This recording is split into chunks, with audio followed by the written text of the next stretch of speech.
नमस्कार विद्यार्थ्यांनो, सगळ्यांचं स्वागत आहे. आपल्या राजमाता जिजाऊ यांचं जन्मस्थान असलेलं सिंदखेड राजा ज्या बुलढाणा जिल्ह्यात येतं. रामसर यादींपैकी महत्वाचं 3 जे रामसर यादी आहे, आपलं लोणार सरोवर जे बुलढाण्यामध्ये येतं, नांदूरबंदमेश्वर जे नाशिकमध्ये येतं आणि एक ठाण्याची खाडी, असं बुलढाण्याविषयी आपल्याला जाणून घ्यायचं आहे. राजमाता जिजाऊंनी जिथं शिवाजी महाराजांना संस्कार दिलेलं, त्यांचा आजोळ शिवाजी महाराजांचं जे आजोळ आहे सिंदखेड राजा, त्या बुलढाणा जिल्ह्याविषयी आपण जाणून घेणार आहोत. बुलढाण्याचं जुनं नाव आहे विद्यार्थ्यांनो भिलठाणा. अमरावती प्रशासकीय जिल्ह्यातील हा एक महत्वाचा जिल्हा आहे. एकूण याचं क्षेत्रफळ जर बघितलं 9661 चौरस किलोमीटर आहे. महसुलांचे उपविभाग जर बघितले तर 5 उपविभाग येतात, ते आपण आता बारकाईने बघूया. स्थान आणि विस्ताराबद्दल जर बघितलं, तुम्हाला हा लोणार सरोवराचा एक छानसा फोटो दिसतच असेल. बुलढाण्याच्या पूर्वेला अकोला हा जिल्हा आहे आणि पश्चिमेस जालना व जळगाव अशा 2 जिल्ह्यांचा विस्तार आहे. समजा आपण हे असं म्हटलं, हा बुलढाणा आहे, बुलढाण्याच्या पूर्व बाजूला नीट लक्षात घ्या, तर ह्या बाजूला अकोला येतं, त्यानंतर पश्चिमेला जालना आणि जळगाव, जालनावरती जळगाव खाली, आग्नेयेस वाशिम जिल्हा, उत्तरेस मध्य प्रदेश मधील नेमाड जिल्हा येतो, दक्षिणेस आणि नैऋत्य बाजूला जालना हा भाग झालेला आहे.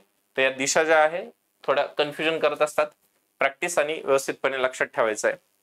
तर बुलढाण्यामधील जर बघितलं, बुलढाणा, चिखली, जळगाव, दामोद, देऊळगाव राजा, सिंदखेड राजा जिथे राजमाता जिजाऊ यांचं जन्मगाव आहे, नांदुरा, मलकापूर, मेहकर, मोताळा, खामगाव मध्येच आपलं शेगाव येतं, जिथं गणगण गणात बोते, संग्रामपूर, शेगाव, सॉरी खामगाव मध्ये तुमचं वेगळं येतं आणि शेगाव तालुका वेगळा येतो, सॉरी इथं मी करेक्ट करतो. आणि लोणार सरोवर जे आहे एकूण 13.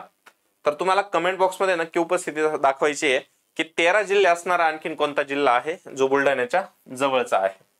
येथील महत्वाच्या नद्या जर बघितल्या विद्यार्थ्यांनो, पूर्णा, पैनगंगा या प्रमुख उपनद्या आहे. तर वेंबळा, निपाणी, पांडव, बोर्डा, नळगंगा, बाणगंगा, खडकपूर्णा या महत्वाच्या काही उपनद्या त्यांच्या येतात.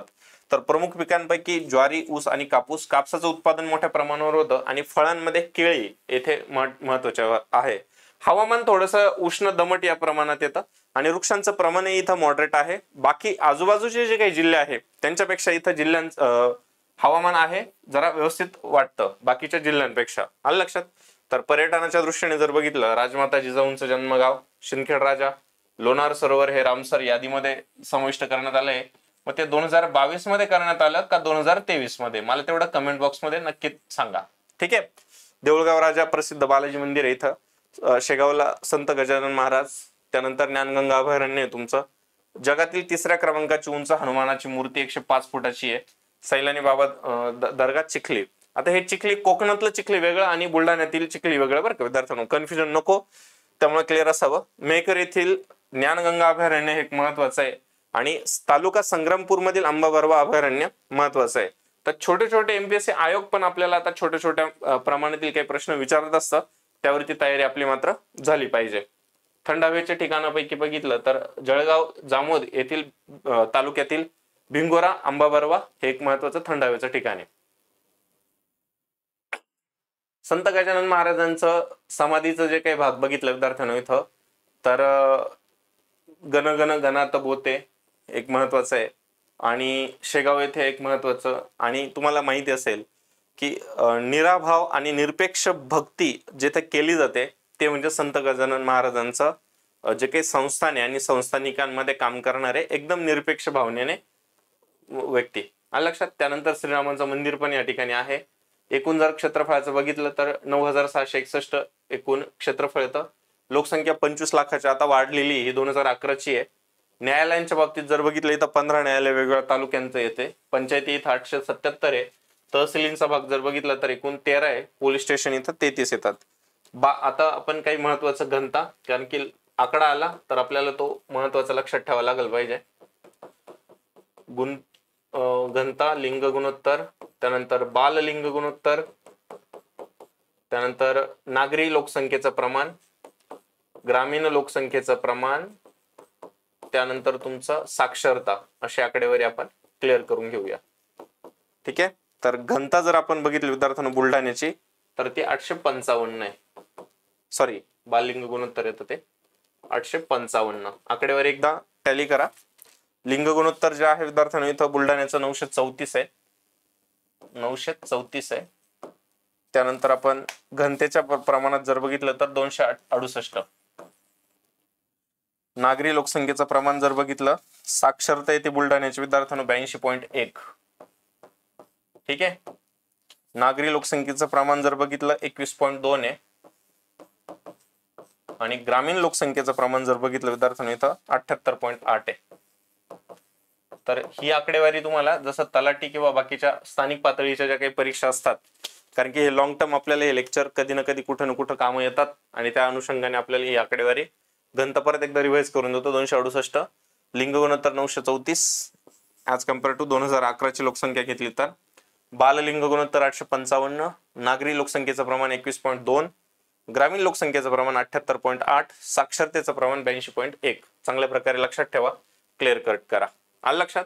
चला, त्यानंतर इथं बँकांचं प्रमाण 140 आहे, बस स्थानक 14 आहे, वीज सबस्टेशन 7 आहे, शासकीय विश्रामगृह आपल्या याच्यात बुलढाण्यात 12 आणि रुग्णालयांची संख्या 68.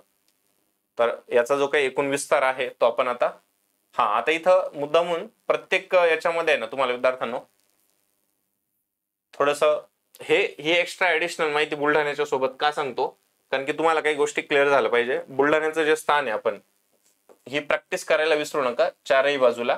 आणि जेव्हा आपण एखाद्या जिल्ह्याचा म्हणजे आपण आता याचा भाग जेव्हा आपण बघतो कोकण, सह्याद्री आणि महाराष्ट्र पठार, महाराष्ट्र पठारचा गडचिरोली पर्यंत जाईपर्यंत जे काही छोटे छोटे विस्तार आहे विद्यार्थ्यांनो, कोणकोणत्या नद्या आहे. आता बरेचसे विद्यार्थी आहे ना, हे बघा महाराष्ट्र पठारावर नगरचं पठार, सासवडचं पठार, बुलढाणा मालेगाव पठार आणि तोरणमाळ पठार, कोणकोणत्या पठारांचा उल्लेख आहे ना हे तुम्हाला एक्झाम मध्ये विचारलं जाऊ शकतं आणि त्या अनुषंगाने आपली तयारी भरभक्कम केली पाहिजे विद्यार्थ्यांनो. आलं लक्षात? तोच घटक मला तुम्हाला चांगल्या प्रकारे सांगायचा आहे आणि छोटे छोटे जे काही डिटेल्स आहे ते तुम्हाला सांगत चालायचे. वैनगंगेच्या तीरावरती आता समजा पैनगंगा इकडून येते मराठवाड्यातून, वैनगंगा वरून येते, वर्धा येते आणि तिने मिळून प्राणहिता तयार होते.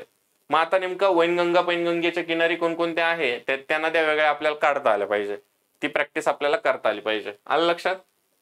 त्याच्या आजूबाजूला बुलढाण्याच्या जवळपास असणारे जे काही शहर आहे ते तुम्हाला व्यवस्थितपणे करता आले पाहिजे, फोकस करता आले पाहिजे आणि त्या अनुषंगाने तयारी करता आली पाहिजे.